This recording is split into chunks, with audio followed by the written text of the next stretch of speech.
Snow fell like a hush from heaven, soft and unhurried, blanketing the pines with a silence so deep it felt like prayer. Each flake turned the forest into something ancient and sacred, untouched and listening. The wind was quiet that morning, but the cold was sharp enough to sting the bones. Eloise Harper walked ahead of the sled, her boots breaking a slow trail through the drifts. The ropes bit into her palms, rough and fraying, but she bore them without complaint. Behind her, small and steady, Julia walked with her hands tucked into her coat sleeves, her breath fogging up in front of her. She was 10, though she'd stopped acting like it a long time ago. Winters like these aged people quicker, especially children with no one else to lean on. The sled creaked beneath the firewood they'd spent the better part of the morning gathering. Thin sticks, bark-damp logs, anything that would burn and not choke them out with smoke. It wasn't much, but it was enough for one more night.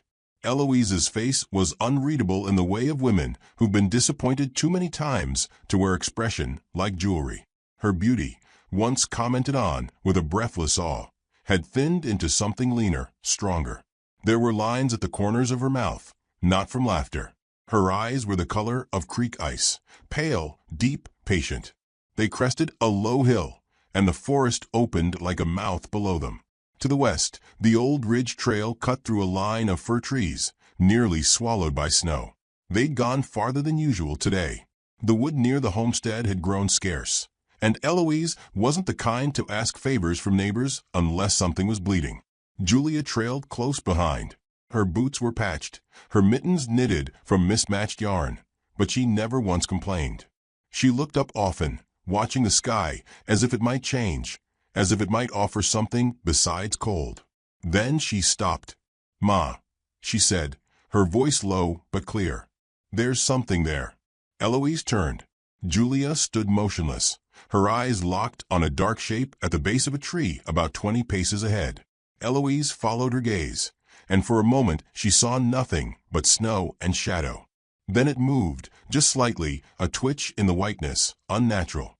She moved quickly, pulling Julia behind her with a motion that was more instinct than thought. Step by step, she approached the figure, heart tightening like a fist inside her chest. She thought, for a terrible second, that it might be a bear, half dead and waiting. But no, it was a man. He was tied to the tree, with rope half buried beneath fresh snowfall. His head was slumped forward, face ghost pale against the bark. His coat was torn, one arm limp at a wrong angle. Blood, dark and frozen, crusted his temple. Whoever had left him here meant for him not to be found. Eloise crouched beside him, her fingers reaching slowly to his throat. His skin was icy, but there was a pulse, faint, thready, but present. She looked back at Julia. The child's eyes were wide, but not afraid. She'd seen worse. They both had. "We can't leave him," Julia said softly. Eloise didn't answer right away. She stared at the man, his chapped lips, the tremble in his breath, the fine coat beneath the blood and dirt. A rich man once, but none of that mattered now. "Help me cut him loose," she said. Julia pulled the small knife from her boot and handed it to her mother, without a word.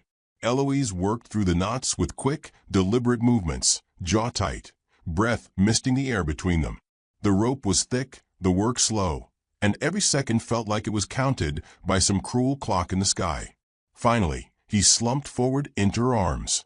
He was heavier than he looked, all lean muscle and soaked wool. Julia brought the sled closer, and together they managed to load him onto it, resting his head against the firewood with a folded blanket beneath it. He didn't stir. "Can we get him home?" Julia asked. Eloise stared down the path they'd taken, narrow, uphill, and frozen stiff. She knew what it would take to haul him back. Her shoulders ached at the thought. But there wasn't another choice. Not for them. "We'll try," she said. And so they did. The journey back was brutal.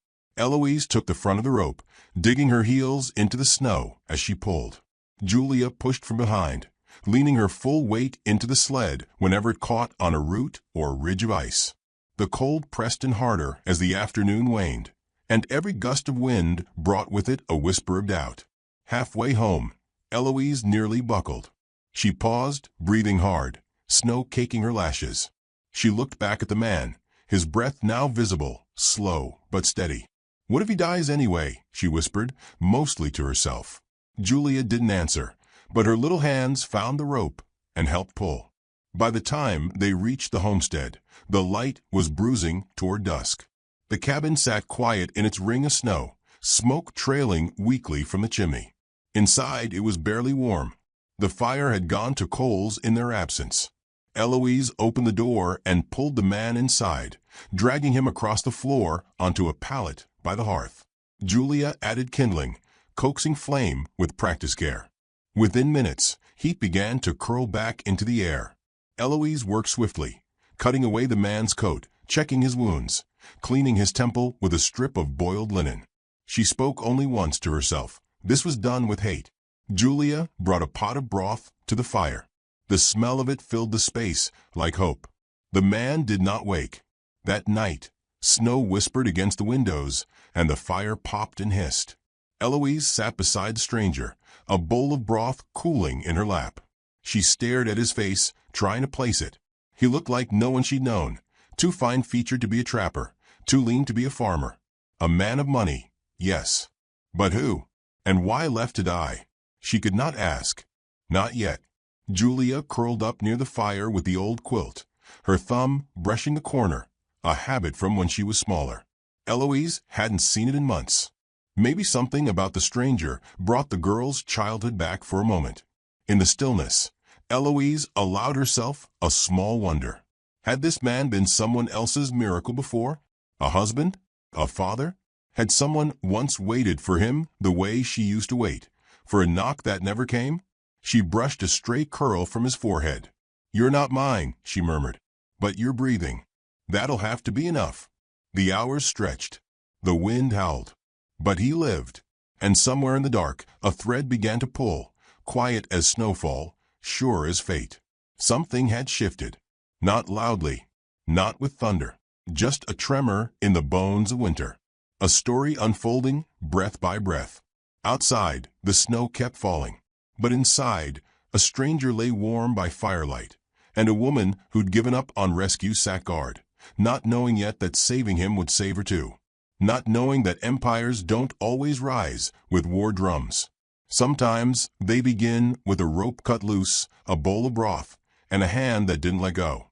The man slept for nearly 2 days, drifting in and out of consciousness like a boat adrift on a fogged lake. Fever flushed his face, then drained it, leaving only hollows and shallow breaths.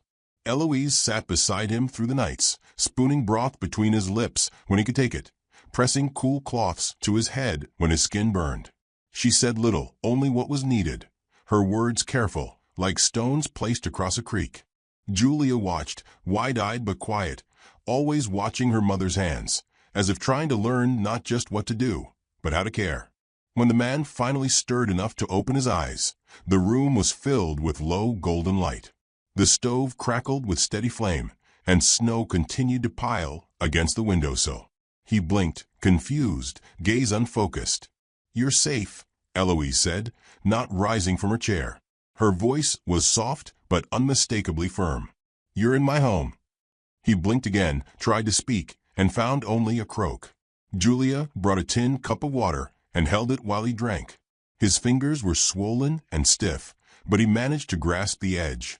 When he looked at her, there was gratitude in his eyes, but no smile. Not yet. He wasn't sure if he still remembered how.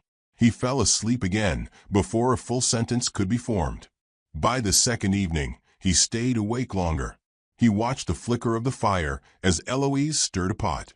She wore an apron streaked with ash, her sleeves rolled to the elbows, her hair twisted back with a strip of linen. Not beautiful, not in the way people often meant it. But she moved with purpose, and that had its own kind of light. "Name's Garrett," he rasped. Eloise glanced at him, but didn't pause her stirring. "Eloise." He waited a beat, then nodded. His gaze drifted to Julia, who sat on the floor threading beads onto a strip of rawhide. "She yours?" he asked, voice still rasped from cold and disuse. Eloise looked over at the girl, her eyes softening in a way that gave her face back its warmth. "She is." There was a long silence after that. Not awkward, only careful. Neither of them knew what would be asked of the other, so both measured their presence like precious salt. In the mornings, Garrett sat propped against the wall while Eloise went about her tasks. He watched her mend a pair of socks, press herbs into a muslin pouch, scrape ashes from a stove. He noticed how she worked in silence, not as one who feared words, but as one who no longer found them necessary. Her care was in her doing, and it said enough. Julia grew more curious by the day. She'd sit near him now, sometimes reading aloud from the single book they owned. A Bible worn, so thin its pages felt like old petals. She didn't ask who he was, or why he'd been left to die. Children sense the weight of a question before they lift it. One afternoon, as the snow softened to a fine drift outside, Garrett tried to stand. His legs buckled, and he collapsed with a grunt against the wall. Eloise crossed the room quickly, kneeling beside him before he could try again. Her hand steadied him at the shoulder, firm but gentle. "You'll tear open what's healing if you push," she said. "I don't like lying still," he muttered. "I don't like digging graves." Her words weren't cruel, only true. He eased back onto the mat. "You always this warm to strangers." "I didn't do it for you," she said simply. "My daughter saw you first." There was no boast in it, no need for gratitude. Just fact. Garrett looked toward Julia, who now traced figures on the frosted window with one finger, her breath fogging glass. "She saved me then." She did. That night, the fire glowed deep into the walls, casting long shadows that danced without sound.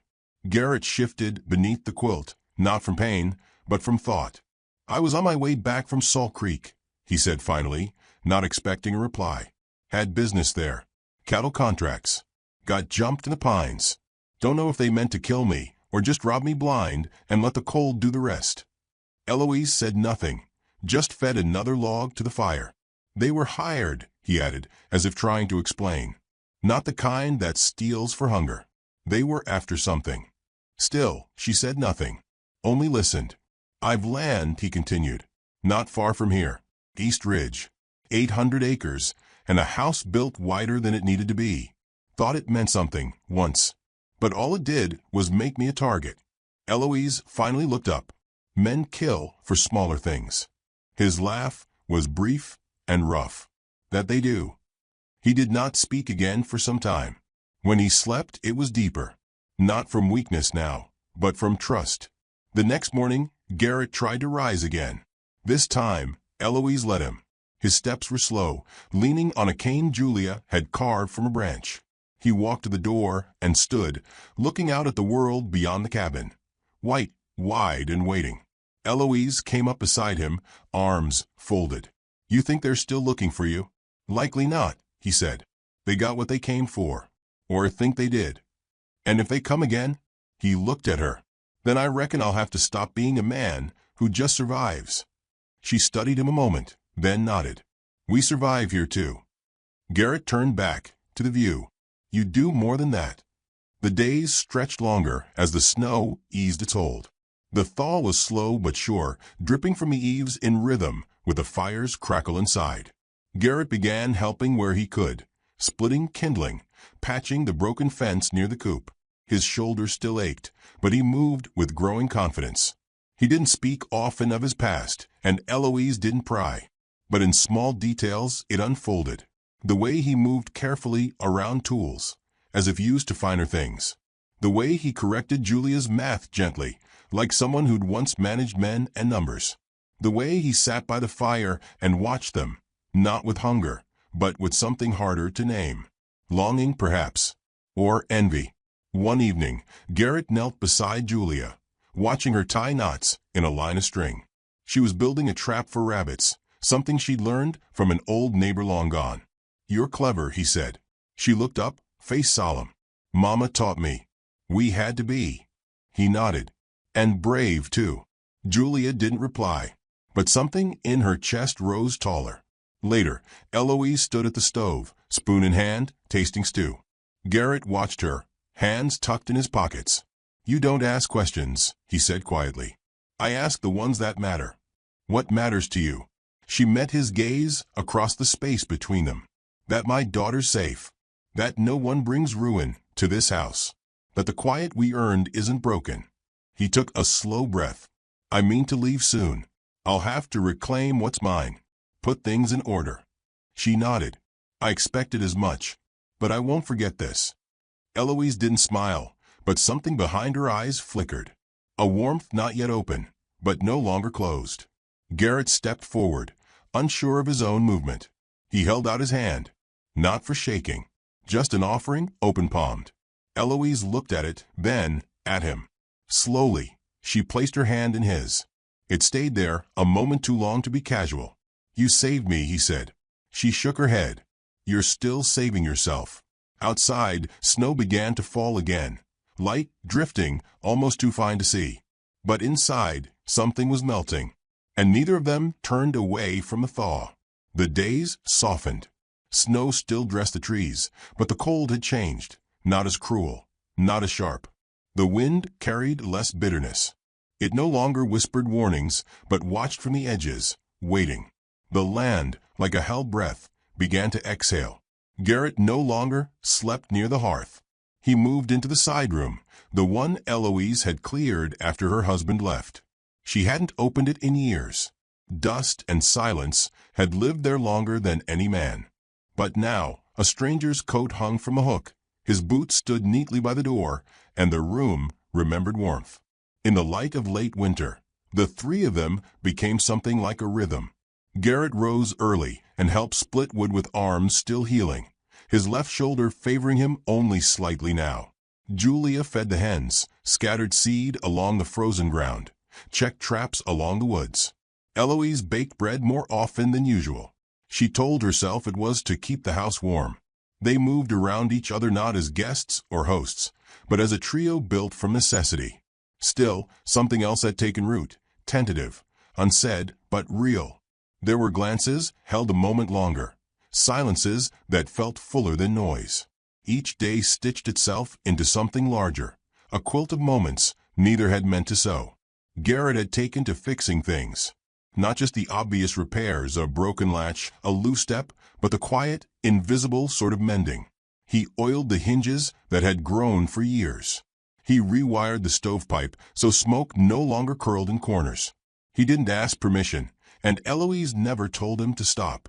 She watched him instead, often from the doorway, her arms crossed, her expression unreadable. He noticed, always, but he never turned to look. One morning he brought in a carved piece of wood, a small horse, its shape rough but endearing. He set it beside Julia's bed while she was out. That evening, when she returned from the creek with wet mittens and a proud smile, she found it waiting. You make this, she asked. He nodded, brushing sawdust from his sleeves. Julia held the figure close, running a thumb along the imperfect legs. It's lopsided. Garrett grinned. So am I. Julia's laughter cracked the room open. Eloise, standing by the stove, turned her head and smiled. A real smile, soft and surprised at itself. Later, while Garrett washed his hands at the basin, Eloise stood beside him. She's taken to you, she said. I've taken to her, he replied without pause. Both of you. She didn't answer, but her breath caught just a little, and he heard it. As the thaw pressed on, the forest changed. Icicles fell like broken glass from the eaves. Patches of earth, brown and brave, peeked through the white. The air carried birdsong again, faint and fleeting. Garrett walked the trail behind the house now, testing his strength. Eloise followed once, watching from a distance as he bent to touch the ground, as if reacquainting himself with the land. You ever think about staying? She asked one evening, voice barely above the fire's crackle. He looked up from the knife he was sharpening. I think about it every day, he said. Eloise's hand stilled. She folded the fabric in her lap twice before setting it down. You've got a ranch, land, people likely waiting on you. He nodded slowly. I've got things that need reclaiming, but none that feel like home. She didn't meet his gaze. This isn't a home. It's a shelter. It's both, he said, because of how you keep it. She rose then, not to flee, but to steady herself. She crossed the room and began to sweep, though there was little dirt. Garrett watched her, saw the effort it took not to speak. So he didn't push. He waited. That night, when the fire dimmed and Julia slept with the carved horse in her arms, Eloise lingered near the hearth. "You remind me of someone," she said suddenly. Garrett turned. "Your husband." "No," she said. "My father. He used to fix things even when they weren't broken." Garrett tilted his head. "And that was a kindness. It was how he stayed needed. He couldn't say he loved us, not out loud. But he mended gates like they were lifelines." Garrett nodded. "I understand that." She looked at him, her gaze softening. "I think you do." Another day passed. Then another. The bond between them was not quick nor easy. It wasn't sweet. It was sturdy. It didn't bloom. It grew quietly, like moss on stone. Julia noticed, before either adult would name it. She stood on the porch one evening, watching the two of them carry water back from the well. Their steps matched, their silhouettes casting one long shadow on the ground. "You walk like you belong together," she said when Eloise joined her inside. Eloise paused in the doorway, the pail heavy in her hand. "Don't speak like that," she said gently. "It's not our place to hope for more than the moment gives." Julia tilted her head. "But he gives you more moments." And he did. Garrett began drawing maps. On the corner of a table, he'd spread scraps of paper, charcoal sketches of the land he'd lost. He explained the slope of the valley, the creek that ran along its edge, the corral near the northern rise. Julia leaned in with curiosity. Eloise listened while pretending not to. "There's a house there," he said once. "Built it with my own hands. Big porch. Room enough for 3, maybe 4. Eloise turned from the stove, cautious. "You think you'll get it back?" "I don't plan to ask," he said. "I plan to take it. And if the men who tried to kill you are still there, then I'll be what they didn't expect, alive." She said nothing, only stared at the map, at the words he hadn't spoken. The next morning, Garrett saddled the old mule that had belonged to Eloise's husband. The animal was stubborn, half-lame, but strong where it counted. Garrett packed only what he needed, his knife, some bread, a flask of creek water, and the map rolled tight and tucked into his coat. "I'll be gone 3 days," he told them. "Maybe 4. No more." Julia hugged him without waiting for permission. She'd grown bolder. Garrett knelt, held her back just as tightly. "Be careful," she whispered. Eloise stood by the fence, arms folded, her mouth pressed thin. Garrett met her eyes. "I'll come back." "Men say that all the time," she said. "I'm not most men." "No," she admitted. "You're not." He turned to go, then stopped. Stepped back once, twice. Then he reached forward, took her hand, calloused, dry, strong, and lifted it to his lips. He didn't kiss it like a gentleman. He pressed it like a prayer. She let him. And then he was gone. The days stretched long in his absence. The cabin felt both smaller and emptier. Julia tried to stay busy, but she watched the window more often than usual. Eloise chopped wood that didn't need chopping, scrubbed pans twice, sat outside in the cold even when there was no sun to catch. The nights were harder. She didn't say it aloud, but Julia noticed the way her mother left the lamp burning just a little longer, the way she walked past his room and lingered in the doorway before turning away. On the 4th day, no rider came. On the 5th, still nothing. Eloise began to ration worry, like flour. Not too much at once, but enough to keep herself prepared. By the 6th evening, the wind rose again. This time, it carried something different. Not snow, but hoofbeats. Julia ran to the window first. "Mama." Eloise didn't rush. She walked to the door slowly, stepped out onto the porch with arms steady and jaw set. Garrett rode into the clearing just as dusk turned the snow violet. He was bruised, bloodied at the brow, but upright. Behind him trailed a second horse, saddlebags full. He dismounted with a wince, favoring his side. Julia ran first, barreling into him with all the weight a small girl could carry. He caught her, lifted her with one arm, and held her close. Eloise didn't move from the porch. Garrett set Julia down, then met Eloise's gaze across the yard. "It's done," he said. "They're gone." She narrowed her eyes. "You're sure?" He nodded. "I took back the land. Every board of it. They didn't expect me to be stubborn, or angry, or lucky. She crossed the yard now, stopping in front of him. "You're bleeding." "I've bled worse." "You shouldn't have gone alone." "I didn't want to bring trouble here, but I thought of you every mile." They stood that way for a long moment, snow starting to fall again, quiet and clean. "You've got your empire back," she said. "I don't want it without you in it." She looked past him, toward the woods, then back at the cabin. Finally, her eyes returned to his. "We're not built for big houses," she said. "I don't need a big house. I need a kitchen that smells like you, and a little girl drawing horses on the porch. And me." He stepped closer. "You're the heart of all of it." She reached up, touched the cut on his cheek. He winced, but didn't pull away. "You'll stay. If you'll have me." "I'll think about it," she said, but her hand didn't leave his face. Inside, Julia had already placed the wooden horse at the center of the table, as if saving a place. Garrett turned to look at the house, then back to Eloise. "Spring's coming," he said. "Not yet," she replied. "No," he agreed, brushing snow from her sleeve, "but it's close." And though nothing more was spoken, something settled between them. Sure as roots under thawing soil, quiet but ready. Things had begun to grow, things not easily shaken. And somewhere in the snow-laced dusk, love began, not with fire, but with something sturdier. A promise without words. A home remade. The wind returned with teeth. Not the soft winds of early thaw, but a dry, bitter one that scoured the land like a warning. It came down from the north, harsh and full of memory, stirring the ash in the hearth and setting loose boards to moaning. Eloise stood at the window that morning, eyes narrowed toward the distant ridge where the sky met the pines.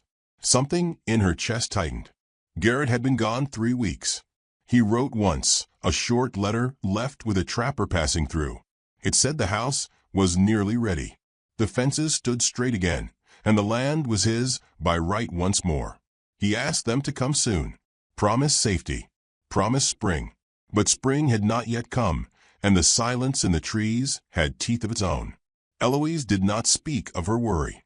She moved through her days with practiced steadiness, baking, sewing, tending to the chickens, as if routine could muffle the rustle in her gut.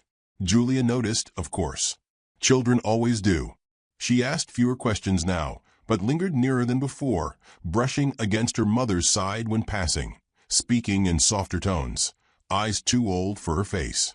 On the 4th Sunday, Eloise packed a satchel.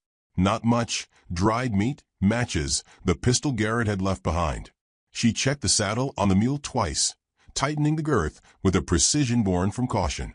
"You're going after him," Julia said, not asking, just stating. Eloise didn't pause. "He said he'd send word." "He hasn't." "I'm coming." "No, you're not." Julia stepped forward, fists at her sides. "If you don't come back, I'll be alone." "You won't be," Eloise said gently. "You've got the neighbors close, and Mrs. Abel's just 2 fields over. I'll be gone no more than 2 days." "But what if?" Eloise knelt then, took Julia's face in her hands. "We are not built for fear, my girl. We were forged in it. That's different. That means we walk through it and still keep going." Julia didn't cry, but her lip trembled. Eloise kissed her brow. "If I'm not back by the 3rd day, you go to Mrs. Abel. Tell her I said to open the root cellar and wait." Julia nodded. Eloise mounted and turned the mule east, toward the ranch Garrett had claimed again, the place of wide porches and unfinished promises. The land was quieter than she expected. No deer along the creek, no hawks circling. Just the hum of cold wind and the crunch of hooves over old frost. She traveled until dusk, then made a small camp beside a leaning pine. She lit no fire, wrapped herself tight, and slept with the pistol close. She dreamed of smoke and footsteps, of doors opening and no one behind them. By noon the next day, she reached the edge of Garrett's land. It was vast, wide slopes of gray grass, still sleeping beneath the last of the frost, and a long line of fence posts stretching like ribs along the property line. She spotted the ranch house in the distance, a dark silhouette against the pale sky. It looked still, too still. Eloise dismounted and led the mule forward on foot, boots sinking into soft patches of thawed earth. The barn came first, doors slightly ajar, one hinge broken. Inside, tools lay scattered, as if dropped mid-use. A spade. A leather strap. No horses. No hay. The silence pressed tighter here, like a hand on her throat. She moved to the house, pistol drawn. The front door hung crooked on its hinge. She stepped through slowly, eyes sharp, every step measured. It wasn't empty. The kitchen bore signs of life, a pot half cleaned in the basin, boots by the back door. Dust hadn't settled. Someone had been here recently. She moved through each room, checking corners, hands steady despite the drumbeat in her chest. Then she saw the smear of blood on the floor near the hearth. Not old, not dry. She crouched, touched it. Still tacky. Then came the sound, the faintest shuffle above her. The stairs groaned under weight. Eloise stepped back into shadows, pistol raised, breath caught between silence and resolve. A figure appeared, tall, rough, face hidden by a wide hat. Not Garrett. This man carried himself differently. There was something twitchy in his movements, something used to hiding. She held her stance. "I'm looking for the man who owns this place," she said clearly. The man paused at the top of the stairs, hand on the rail. "Ain't here." "Where is he?" "Don't know. Maybe dead. Maybe gone. Ain't my concern." "Wrong," she said. The man took another step. "You his wife?" "No," she said. "But I'm the one he trusted." He hesitated, then smiled without warmth. "That a threat?" "It's a fact." The man tilted his head, studied her, then turned without another word and walked back upstairs. She heard the soft thump of a door closing. Eloise didn't wait. She moved quickly to the side room, the one Garrett had described once, said it had a trapdoor beneath the rug. She found it, lifted it. Beneath was a narrow crawl space, dry and dark. And Garrett, unconscious, bleeding from the shoulder, tied at the wrists, rope raw against the skin. She dropped to her knees, heart leaping, hands already working to cut him free. His eyes fluttered, opened halfway. "Ellie." "Don't speak." "You came." "Of course I did." She freed his hands, then pressed her ear to his chest. Heartbeat sluggish, but steady. No smell of infection. Just exhaustion. Maybe fever. She helped him out slowly, inch by inch, every breath a wince. When he was finally upright, he leaned heavily against her. "3 of them," he whispered. "Wanted the land. Came back when I was fixing the fence. Thought I was alone. You fought. I lost." "Not for long," she said, voice steel. They moved through the house, slow and careful. Garrett leaned on her shoulder, and she guided him toward the back door. But as they stepped outside, the man from upstairs reappeared, rifle in hand. "Should have finished you myself," he spat. Eloise raised the pistol. "I don't miss," she said. He hesitated, gauging her, maybe testing the shake in her hand. There wasn't one. "You won't make it a mile," he warned. "Then I'll die trying." The man didn't shoot. He stood still, breathing heavy. Eloise stepped forward, just enough to shield Garrett. "You're not the first man to underestimate a woman with a gun and something to protect," she said, low and deadly. He flinched, just slightly, then slowly lowered the rifle. "You're not worth a shot," he muttered, and turned away. She didn't look back. They left the ranch at dusk, Garrett riding on the mule, Eloise leading it by hand. Each step back toward home was a promise that she would not let the dark win, not this time. They made camp beneath a cedar tree. She cleaned his wound by moonlight, hands tender despite the fire in her blood. He winced once, then held her wrist. "You're not just strong," he whispered. "You're unbreakable." "No," she said softly, brushing hair from his forehead. "I break. I just don't stay that way." He slept then, finally safe, beneath the stars. She sat awake beside him, pistol across her knees, eyes on the dark woods beyond. She didn't sleep, didn't need to. Not yet. By dawn, they reached the ridge. The sky broke open with light, not golden yet, but warming. Home wasn't far now. Julia would be waiting, she knew. The door open, the fire lit, the kettle already on. Garrett stirred behind her. "We made it," he murmured. "Yes," she said, though she didn't yet smile. "But it's not over." He nodded, voice hoarse. Whatever comes next, I want to face it with you. And finally Eloise smiled, the kind that reached all the way into her eyes. You already are. They crossed the last stretch of field together. One step, then another, into whatever came next. The danger had not vanished. The world was still wide and uncertain, but they were no longer alone. And sometimes that was enough to keep going. The sky over the frontier brightened slowly, like a curtain being pulled open on a stage that had long slept in shadow. Garrett sat on the porch steps, one arm in a sling, the other curled around a coffee cup Julia had brought him, her boots crunching faintly in the frost-kissed earth. Beside him, Eloise stood with her arms folded, a quiet shape in the morning light, watching the thin trail of smoke rise from the chimney and vanish into the pale blue. The house behind them, his house, now their house, had been scrubbed of blood, dust, and memory. It still creaked when the wind hit, just right. Still groaned beneath its bones. But now there were curtains at the windows, hand-sewn by Eloise, rough at the hem and perfect in their imperfection. A row of Julia's sketches, horses, birds, and odd creatures from her dreams, were tacked to the walls in the front room.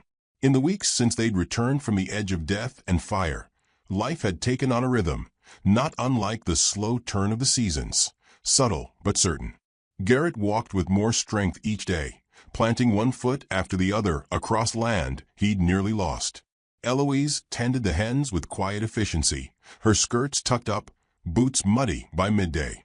Julia found endless wonder in the fields, chasing fox tracks and naming every star she could count come nightfall. It was not peace that had settled over them, not quite. Peace is what people speak of who've never bled for it. What they had was something more earned, an understanding, a truth between them that required no naming. The morning Garrett planted the first fence post of the new paddock, Eloise brought him water in a tin cup.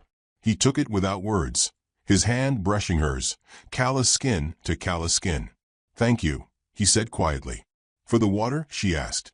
"For not letting me die." She didn't answer right away. She looked toward the fields where Julia was playing with the colt that had wandered from a neighbor's farm and never left. Then her eyes returned to him. "You gave us something too," she said. "We just didn't know it yet." "What did I give you?" he asked. She hesitated, but her voice was steady. "A place to belong without asking for permission." That afternoon, Garrett took Julia up to the northern ridge, the highest point on the land, where the wind blew clean and fast. From there, she could see all of it. The barn with its patched roof, the thin creek running silver through the grass, the line of cottonwoods just beginning to bud. "It's big," she whispered, awed. Garrett knelt beside her, wincing only slightly. "It's yours too, if you want it." She turned to him, brows lifted. "Mine. You and your mama. I didn't build this place to grow old and alone." She was quiet a moment. "What if you leave like my real pa did?" He looked at her then, eyes clear and solemn. "I've done a lot of running in my life, Julia. But I ran out of places that felt right. This one, your home, your mother, it's not something I'll walk away from. Not unless I'm carried." She nodded slowly, her face older than her years. "Okay." Then she leaned into him, sudden and fierce, and he let her. Arms wrapped around his neck, small body pressed close. That night, Eloise found them both asleep in the rocker on the porch. Stars spilled across the sky like spilled salt, their faces peaceful in the pale moonlight. The weeks ripened into a kind of soft steadiness. Garrett had old friends ride in, quiet men with scarred hands and eyes that had seen too much. They came not for celebration, but for work. They helped mend the barn, clear the fallen timber along the southern fence, and dig the foundation for a smokehouse Eloise had long dreamed of building. At first, she stayed back, unsure what to make of these men. She watched them warily from the windows, her instincts trained to scan for threat even when kindness wore a familiar shape. But Garrett was careful. He always introduced her first, always spoke her name with a kind of reverence, as if she were something sacred. "This is Eloise," he told them, "and nothing that stands here stands without her." The men tipped their hats. One of them, a half-Cheyenne scout named Willard, gave her a polished stone from his pocket and said, "For luck." She took it with a nod, but later placed it on the kitchen windowsill where it caught the light, just right. Julia liked Willard best. He taught her to follow tracks and listen to the wind. He called her Little Flame and told her stories in the dusk when Garrett and Eloise sat close on the porch, fingers just barely touching. On the evening the smokehouse walls went up, Garrett took Eloise by the hand and led her around the house, down to the place where the creek curved like a question mark through the grass. The sun was low, gold and aching, the sky lit in bands of copper and rose. "I want to marry you," he said simply. She didn't look at him. She stared at the water, at the way it moved, relentless, soft, powerful. "I don't need a ring," she replied. "I know. I don't need a preacher." "Neither do I." She turned then, slow, the wind teasing her hair loose. "But I need to know you won't turn away when the world leans hard again." "I can't promise the world won't try," he said, "but I'll stand between it and you every time." There was a stillness between them then, not empty, full. "You already do," she said. They didn't speak of vows again. They didn't have to. Instead, the next morning, Garrett dug a trench for roses outside the kitchen. Eloise laughed, called him a fool, and baked him a pie that afternoon without speaking of it. That night he built her a shelf above the bed and left 3 small things on it: a feather, the bead horse Julia had carved for him, and a folded piece of paper. She opened it when he was asleep beside her, the candle low. Inside, in his unsteady hand, were the words, "You are my beginning again." The summer brought heat and bees, and the soft bloom of wildflowers along the eastern edge. The land grew full, thick with promise. Their lives, once carved from desperation, now found rhythm in tenderness. There were still bad days.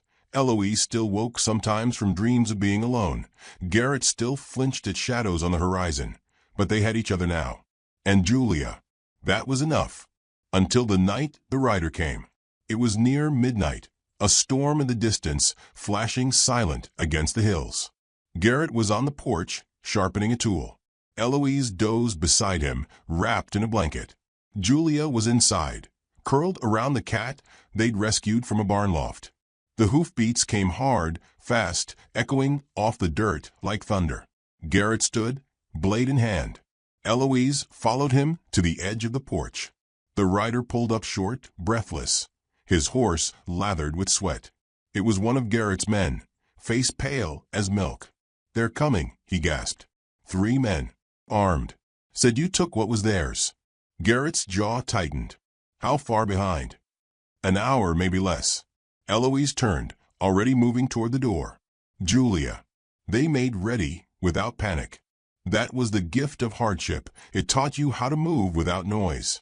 Garrett loaded the rifle. Eloise tucked the pistol into her waistband. Julia helped carry blankets to the cellar, calm and quick-eyed. They didn't run. They waited. When the men came, they didn't sneak. They rode in loud, guns drawn, faces masked. Garrett stood in front of the porch, rifle steady, Eloise at his side.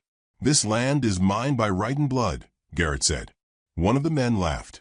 "You bled already, remember? And we came back to finish the job." Garrett didn't blink. "You're welcome to try." The first shot cracked like a whip. Eloise fired before the sound even faded. One man fell from his horse with a howl, leg torn through.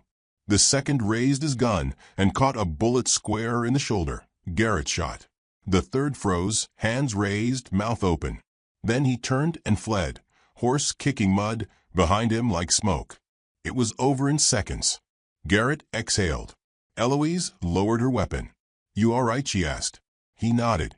"You." She smiled then. "I'm tired of being interrupted." He laughed, short and rough, and leaned into her just a little. Julia peeked from the cellar steps, eyes wide. "We're safe," Eloise said, reaching for her. "We're all right." Later that night, when the storm finally broke and the rain swept across the land, Garrett stood beneath it with arms open wide. Eloise came to him, barefoot, soaked through.